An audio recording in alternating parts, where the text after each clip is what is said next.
saat turunnya pembuka surah Al-Qamar, iqtarabatis sa'atu wansyaqqal qamar, telah semakin mendekat waktu kiamat itu dan bulan telah terbelah. Pembuka ayat ini memberikan sebuah tanda dan kesan bahwa diutusnya Nabi Muhammad sallallahu alaihi wasallam sebagai seorang rasul dan nabi terakhir bukan hanya menetapkan sebagai nabi terakhir, rasul terakhir, tapi juga memberikan petunjuk kepada kita bahwa beliau adalah rasul yang akan memandu kehidupan sampai zaman berakhir. Ini memberikan kesan yang kuat bahwa beliau adalah rasul akhir zaman, umatnya adalah umat akhir zaman, sahabatnya adalah sahabat akhir zaman, dan apa yang kemudian terjadi dihuni berganti generasi sampai kehidupan berakhir, itulah akhir zaman. Jadi definisi akhir zaman bukan sekedar dibatasi dengan kiamat terjadi. Definisi akhir zaman adalah kehidupan yang ditandai dengan dilantiknya, ditetapkannya Nabi Muhammad sallallahu alaihi wasallam sebagai nabi dan rasul, dan dari periode itulah kemudian sampai berakhirnya kehidupan ini, kiamat terjadi. Itu yang dimaksud dengan akhir zaman, akhir periode kehidupan, akhir bimbingan dari seorang rasul yang diutus, seorang nabi yang diberi tugas. Jadi generasi kehidupan saat Nabi Muhammad sallallahu alaihi wasallam ditetapkan sebagai rasul sampai terjadinya kiamat, itulah yang dimaksud dengan periode akhir zaman, akhir kehidupan sampai kehidupan di dunia ini terputus, selesai dengan tibanya kiamat.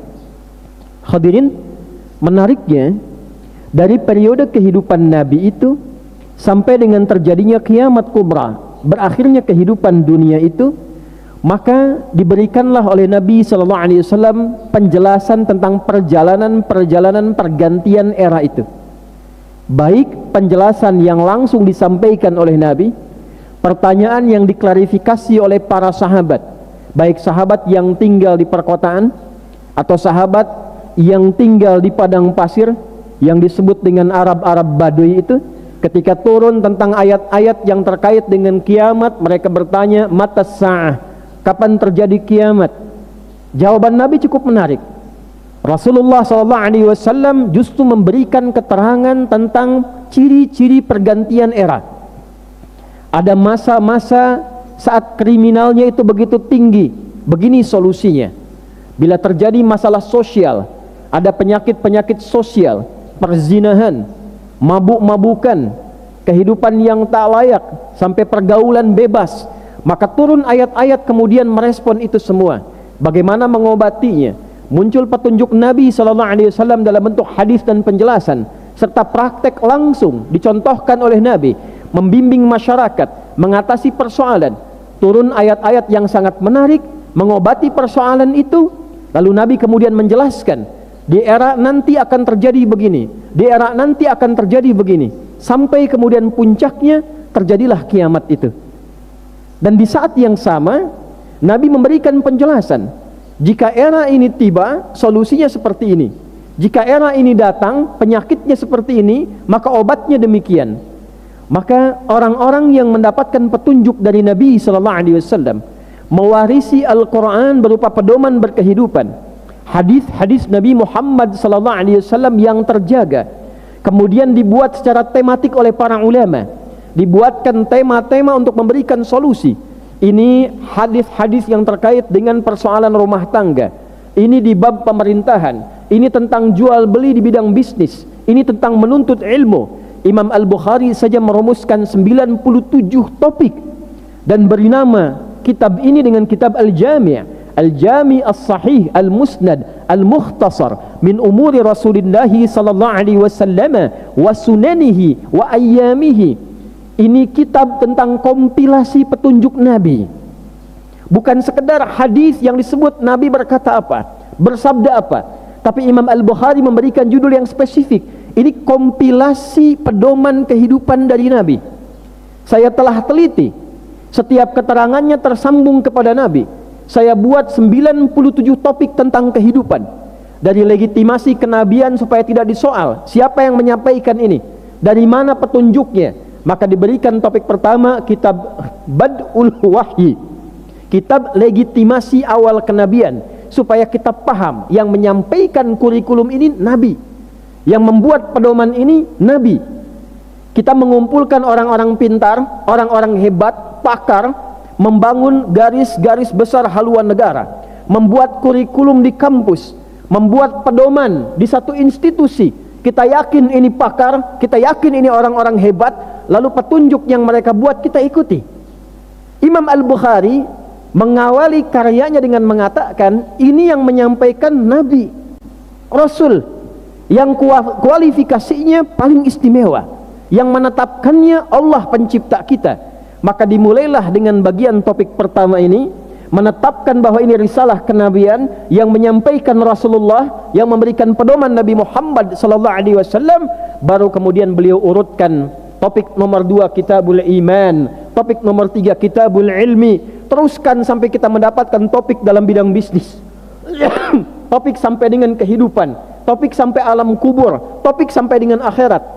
Tidak ada satupun di muka bumi ini agama yang memberikan pendampingan pada umatnya berupa kurikulum hidup yang tersusun dari hal yang paling sederhana sampai paling kompleks, dari kehidupan dunia sampai di alam kubur sampai dengan di akhirat kelak. Silahkan cari satupun agama yang memberikan petunjuk yang referensinya tersambung sampai dengan nabinya, mengakar kepada Tuhannya, yang memberikan pedoman kepada kita, pedoman yang paling sederhana, dari mulai berpakaian, caranya bangun tidur, caranya makan, caranya masuk toilet, kaki yang mana yang masuk duluan, ketika keluar kaki yang mana yang dilangkahkan, cara kita berinteraksi sosial, kalau menjadi suami seperti apa, menjadi istri bagaimana, menjadi ayah bagaimana, menjadi ibu seperti apa kewajiban haknya anak, apa kewajiban dan haknya seorang anak, bagaimana bergaul dengan tetangga, bagaimana saat bekerja, bagaimana menyusun ekonomi yang baik, bagaimana sholat dalam keadaan sedang ada situasi militer, bagaimana sujudnya, bagaimana rukunya, bagaimana memandikan orang meninggal, bagaimana mengafani orang meninggal, bagaimana menyolatkan orang meninggal, sampai memasukkan ke alam kubur. Itu masih diberikan petunjuk. Apa yang terjadi setelah kemudian dibangkitkan dari alam kubur, apa yang terjadi di akhirat kelak. Tidak ada satupun, satu kitab yang rinci, yang detail, yang tersusun rapi, yang memberikan pedoman kepada umatnya. Beginilah mengatasi persoalan kehidupan. Jika di zaman Anda terjadi peristiwa ini solusinya. Jika di zaman Anda terjadi masalah ini, inilah obatnya.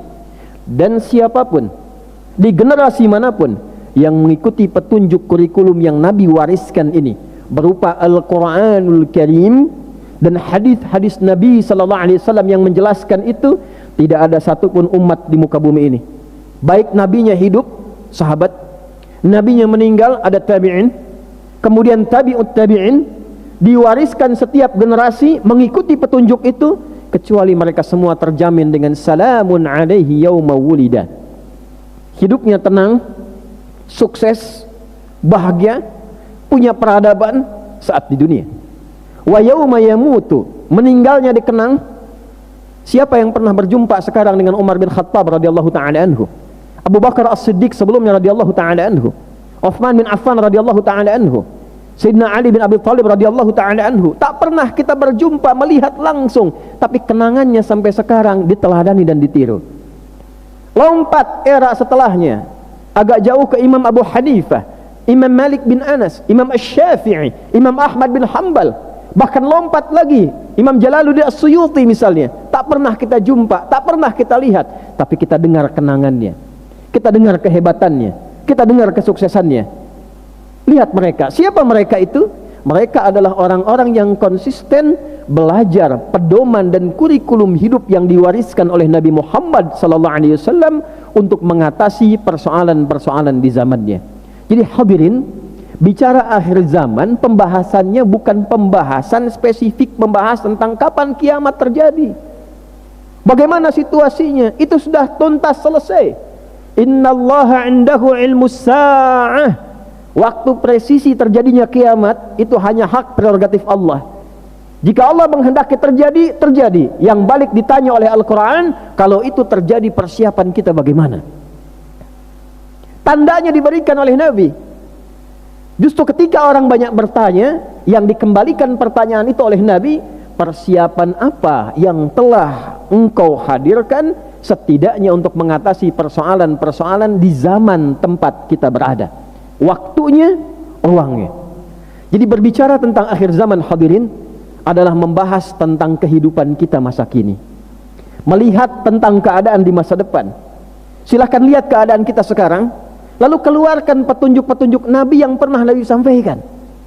Contoh, satu hadis saja khatib mengutip dari dokumentasi Imam Muslim yang dituangkan dalam kitab sahihnya, murid Imam Al-Bukhari mendokumentasikan hadis Nabi nomor hadis 159, sanadnya tersambung pada sahabat mulia Abu Hurairah radhiyallahu taala anhu, dan mendapatkan keterangan langsung dari Nabi sallallahu alaihi wasallam. Qala, beliau bersabda, yushiku alla taquma as-sa'atu hatta yuqdadal ilmu wa tanshura al-fitanu wa yakthura al-kadhibu wa tataqarabu al-aswaqu wa yataqarabu az-zamanu.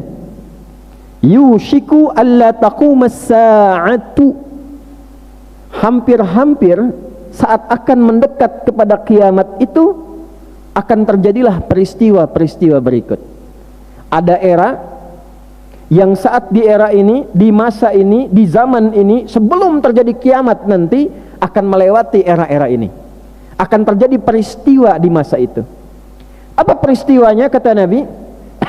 5 berurutan. 1, yuqbadal ilmu. Saat kepakaran itu mulai tercabut, ilmu itu mulai tidak mendapatkan perhatian, pakar-pakarnya mulai ditinggalkan. Dalam hadis lain, di hadis yang sama, di hadis Muslim, ditafsirkan oleh Nabi sallallahu alaihi wasallam, innallaha la yaqbidul ilma intiza'an yantazi'uhu minal ibad walakin yantazi'uhu biqabdil ulama hatta idza lam yabqa 'alimun, riwayat lain yubqi 'aliman ittakhadha an-nasu ru'usan juhala fasu'ilu fa'aftahu fadallu wa adallu. Allah itu kalau ingin mengambil ilmu, kata Nabi, tidak akan diambil ilmunya sekaligus langsung. Ilmu fikih diambil sampai fikih tidak ada lagi, tidak. Ilmu tafsir diambil sampai tafsirnya hilang, tidak. Tapi biqabdil ulama, dengan mewafatkan pakar-pakarnya. Wafat itu diterjemahkan ada 2. Wafat sesuai dengan ajalnya, ahli tafsir meninggal, ahli hadis meninggal, ahli fikih meninggal. Atau pengertian wafat yang kedua nanti ditafsirkan dalam ujung hadis yang tadi saya sebutkan di awal, muncul orang-orang yang tak jelas, tiba-tiba membuat fatwa, berpendapat tentang agama, bicara agama.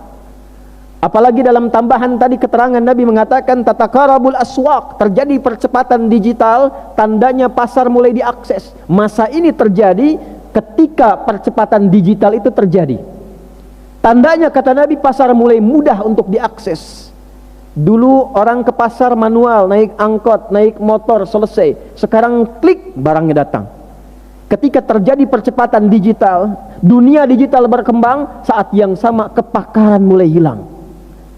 Penyebab pertama, ulamanya meninggal. Yang kedua, banyak orang mulai bikin konten dengan konten-konten digital.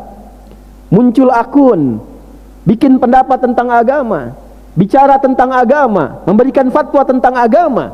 Menariknya kata Nabi sallallahu alaihi wasallam, ada yang mengikutinya, ada yang menyenanginya. Ulama mulai ditinggalkan, yang fakar ditinggalkan, yang baru datang tiba kemudian menjadi acuan. Akan ada era terjadi seperti itu. Sekarang tanyakan pada diri kita, apakah di masa kita tinggal hal demikian terjadi? Jika benar terjadi, cari solusinya. Apa solusi yang disampaikan oleh Nabi? Apa penawarnya yang diajarkan oleh Nabi? Ketika masa ini terjadi, solusinya apa? Sebelum sampai ke solusi, kata Nabi, yakthurul kadhibu, Anda akan dapatkan banyak manipulasi terjadi dalam kehidupan, sehingga sulit dibedakan ini yang benar yang mana, yang salah yang mana. Yang salah kelihatan benar, yang benar tidak dianggap. Wa tantashirul fitanu, fitnah mulai merebak di mana-mana. Terjadi perselisihan, terjadi pertengkaran skala lokal, secara global, dan dalam saat yang sama, bersamaan dengan fitnah itu muncul, manipulasi berkembang, pertikaian berkembang. Hadirin, pertanyaan pertamanya, itu baru satu hadis. Apakah terjadi di zaman kita saat ini? Apakah terjadi di era kita saat ini? Nah, ketika terjadi masalah-masalah itu, indahnya Islam, sebelum kita mengalaminya, Nabi menjelaskan dulu, ini ada terjadi masalah begini di setiap era. Engkau hidup di era yang mana? Itulah sikap kita sebagai muslim ketika diajak, ayo kembali pada Al-Quran, kembali pada hadis. Maksudnya bukan hanya klaim saja, bikin pengajian Quran, pengajian hadis. Apa yang dipelajari, apa yang dikaji? Yang diinginkan Nabi itu dengan kembali pada Quran dan hadis, kembali pada kurikulum Quran dan hadis yang jadi solusi untuk kehidupan kita. Analisis masalahnya, keluarkan solusinya. Contoh, ketika tiba persoalan tadi, fitnah terjadi, ranah digital mulai muncul, maksiat beralih dari yang tadinya on-site, kita sebut offline, on-site jadi online, judinya online, nipunya online, hoaxnya online, terjadi berita hoax. Kita nggak bisa bedakan ini mana yang benar, apakah yang A ataukah yang B. Turun ayat, gunakan surah Al-Hujurat itu, in ja'akum fasiqum binaba'in fatabayyanu. Hei orang-orang beriman, buktikan engkau beriman, pakai imanmu dalam menganalisis informasi, kata Allah.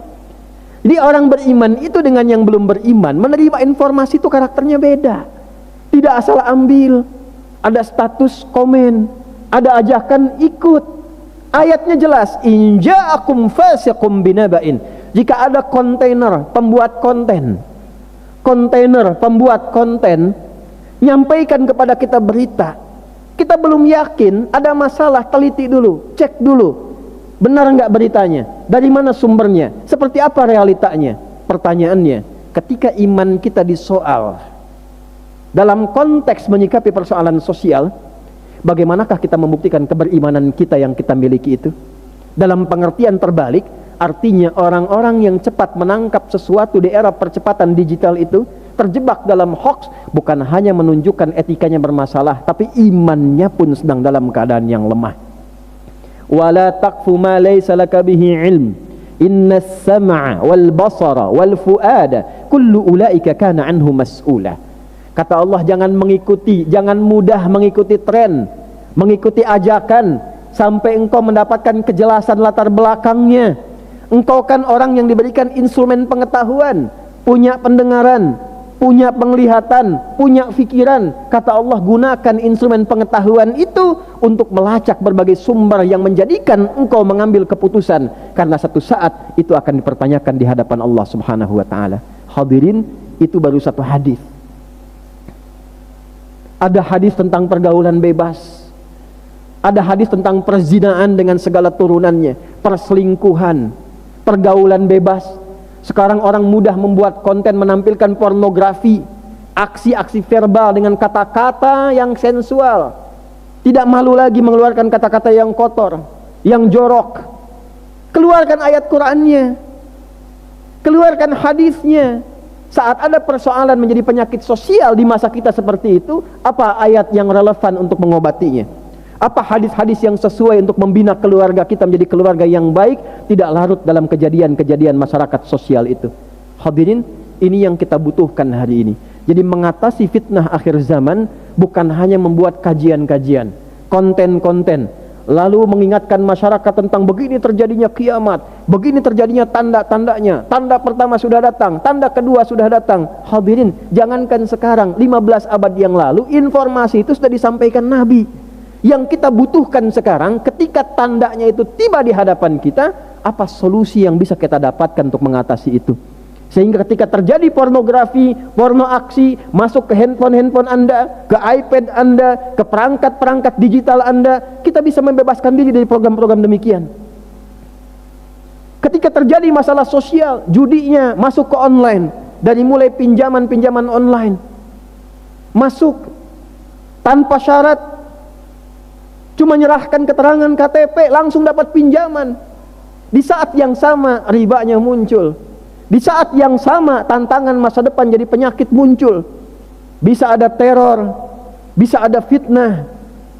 Dan pelajari penyakit seperti itu tidak akan menjadi resiko pribadi, pasti keluarganya terkena. Ada penyakit-penyakit di kehidupan masyarakat yang kalau dikerjakan, jangankan pelaku utamanya, keluarga yang terkait akan terkena bagiannya. Contoh kasus pencurian, semakin besar kasusnya, seperti korupsi disebutkan sekarang, bapaknya korupsi, jangan dikira bapaknya saja yang kena, istrinya akan kena, ibunya akan kena, anaknya yang tidak punya dosa di sekolah dibully oleh temannya, kehilangan kesempatan pendidikannya. Jadi keluarkan ayatnya, keluarkan hadisnya. Kalau satu saat Anda bekerja di kantor dengan posisi pimpinan, ada orang menyogok, Anda tahu resikonya, Anda paham apa yang akan terjadi. Bukan hanya Anda yang akan disoal, anak-anak Anda yang tanpa dosa akan kehilangan masa depannya, keluarga Anda kehilangan kehormatannya. Kalau kita memahami pedoman itu, mengenal caranya, setelah itu belajar tentang kitabur rizqi, bab tentang pencarian rizki. Kenali apa itu rizki, bagaimana mencarinya, kenal Allah pemiliknya. Ini kadang agak aneh. Kita yakin Allah yang punya rizki, kita punya Tuhan maha kaya, kita sangat yakin Allah itu maha kaya. Kok ada orang merasa Tuhannya maha kaya tapi merasa miskin? Mustahil kita punya Tuhan yang maha kaya, hambanya miskin, itu mustahil. Hambanya fakir, itu mustahil. Kecuali hamba yang tidak kenal Tuhannya, kecuali hamba yang tidak pernah merasakan cukup dalam kehidupannya. Oleh karena itu hadirin, sebagai penutup khutbah ini, khatib dengan semangat yang tinggi mengajak pada kita semua, mari kita kembali kepada Al-Quran dan hadis dengan seutuhnya. Dalam pengertian belajar lagi Al-Quran sebagai kurikulum kehidupan. Kembali pada Quran dan hadis itu bukan slogan pengajian A, bukan slogan pengajian B. Hijrah yang sesungguhnya bukan masuk pada kelompok pengajian A, kelompok pengajian B, bukan. Hijrah itu kembali menata diri kita lebih baik dalam pandangan Allah dan Rasulnya, lewat jalur-jalur yang secara bersanad terjaga oleh para ulama, sehingga kenal Allah, kenal Rasul dengan cara yang benar. Mari kita lihat diri kita, profesi apa yang sedang kita kerjakan dalam kehidupan di dunia ini. Anda yang sedang bergelut di dunia perdagangan bisnis, belajar ayat-ayat bisnis dalam Al-Quran, hadis-hadis tentang bisnis, keluarkan ayatnya, keluarkan hadisnya, tekuni pelajaran itu, bikin kajian khusus di bidangnya. Anda yang di bidang keamanan, di militer, di kepolisian, keluarkan ayat-ayatnya, keluarkan hadisnya, tekuni itu, lihat dan praktekkan bagaimana orang dulu pernah mempraktekkan itu dan berhasil dalam kehidupannya. Demikian yang di bidang kesehatan, ada dokter, ada perawat dan lain sebagainya.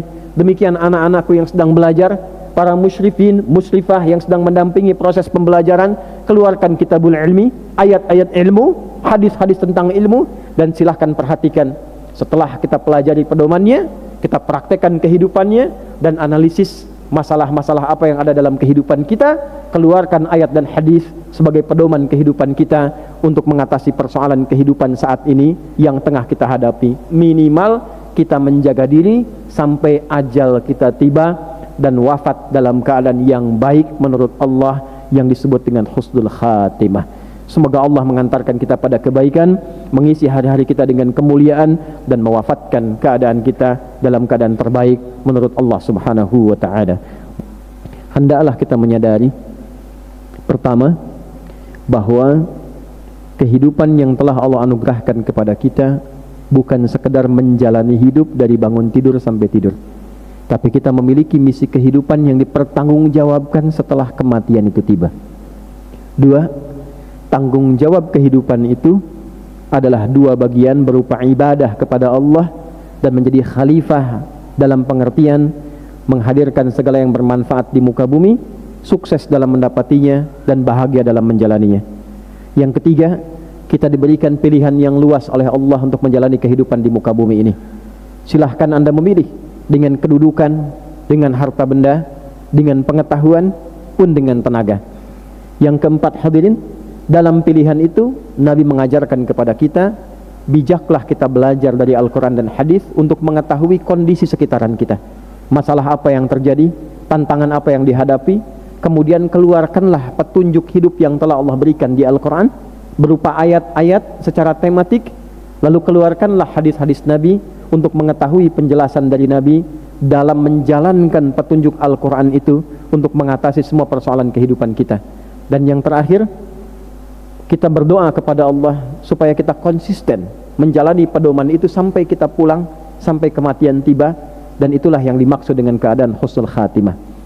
Allahumma salli wa sallim wa barik wa karim ala nabiyyina al-karim rasulina al-amin sayyidina Muhammadin wa ala alihi wa sahbihi ajma'in. Allahumma nahmaduka hamdan syakirin, hamdan na'imin, hamdan yuwafi ni'amahu wa yukafi'u mazidah. Ya Rabbana lakal hamdu wa lakal syukru kama yanbaghi li jalali wajhikal karim wa li 'azimi sultanik. Allahumma ighfir lil muslimina wal muslimat wal mu'minina wal mu'minat al-ahya'i minna wal amwat innaka sami'un qaribun mujibu da'awat wa yaqadiyal hajat. Rabbana la tada'a lana fi maqamina hadha dhanban illa ghafartah wa la hamman illa farajtah wa la daynan illa qadaytah wa la maridan illa shafaitah wa la hajatan min hawaijid dunya wal akhirati fiha laka ridan wa fiha lana as-salah illa qadaytaha ya arhamar rahimin. Ya Allah, jangan biarkan ada satu jamaah di Jumat ini yang datang membawa dosa kecuali Engkau telah ampuni dan gugurkan seluruh dosa-dosanya. Kalau ada yang sakit, mohon sembuhkan penyakitnya. Kalau ada yang memiliki kesulitan finansial, mohon limpahkan rizki kepadanya untuk mencukupkan kebutuhan ekonominya. Ya Allah, jika ada di antara kami yang mengalami kesulitan, dengan keikhlasan menunaikan Jumat, angkat dan hilangkan kesulitan hidupnya. Allahumma ya Allah, Allahumma ja'al biladana Indonesia baldatan thayyibatan wa anta tardaha wa sa'ira biladil muslimin Masr al-azizah. Allahumma ya Allah, anugerahkan penjagaan kepada negara kami Indonesia ya Allah. Jadikan Indonesia negara yang makmur, negara yang Kau ridai, dan seluruh negara-negara yang terdapat umat-umat Islam di dalamnya khususnya ya Rabbal Alamin. Allahumma ya Arhamar Rahimin, ihdi umara'ana ya Allah wa ru'asa'ana liyahtadu ilaika wa ila hadyi rasulika sallallahu alaihi wasallam liyukhaffifu hisabahum yawmal qiyamati ya Arhamar Rahimin. Ya Allah, anugerahkan hidayahmu, taufikmu kepada para pemimpin di negeri ini ya Allah, di semua level kepemimpinan. Berikan hidayah kepada mereka agar bersikap adil dalam keputusan mereka ya Allah, mensejahterakan masyarakat untuk meringankan hisab mereka di akhirat kelak ya Arhamar Rahimin. Allahumma ja'al ulama'ana mukhlisina lakad-din wahfad ulama'ana ya Arhamar Rahimin. Ya Allah, mohon jaga para ulama kami, tuluskan niatnya ya Allah, benarkan fikirannya ya Allah, berikan kemampuan untuk mencerahkan dan menyatukan masyarakat, jauhkan mereka dari perpecahan ya Arhamar Rahimin. Allahumma ya khairan nasirin, Allahumma ansur ikhwatana fi Palestin wa fi kulli makanil mubtalin wahfad ya Allah junudana ya Allah, junudal Indonesiin. Allahumma ya Allah, berikan pertolonganmu ya Allah kepada saudara-saudara kami di Palestina, di tempat-tempat yang tengah mengalami musibah ya Rabbal Alamin. Dan jaga ya Allah, mohon jaga ya Allah para prajurit kami yang tengah bertugas baik di dalam negeri ataupun di luar negeri, dan terima yang wafat dalam keadaan syuhada, terima yang wafat dalam keadaan syuhada ya Allah. Anugerahkan kekuatan, penjagaan, kesehatan paripurna ya Allah, dan kekuatan untuk bertakwa kepadamu, kepada prajurit-prajurit di TNI, prajurit-prajurit anggota di kepolisian, agar kompak menjaga negeri ini ya Allah. Jauhkan dari perpecahan, satukan dalam kebaikan, dan tanamkan kecintaan untuk menjaga negara kesatuan Republik Indonesia ya Allah. Mohon jaga masyarakat Indonesia ya Allah, jauhkan dari perpecahan, dekatkan pada kebaikan, dan jadikan negeri ini negeri yang makmur yang Engkau ridai. Allahumma hfadz ya Allah جميع أهل معهد ميرا، بارك هذا المعهد يا أرحم الراحمين كما تحب وترضى، وبارك مؤسسيه وبارك على عاملين فيه يا أرحم الراحمين. ربنا آتنا في الدنيا حسنة وفي الآخرة حسنة وقنا عذاب النار. وصلى الله على سيدنا محمد وعلى آله وصحبه أجمعين، وآخر دعوانا أن الحمد لله رب العالمين.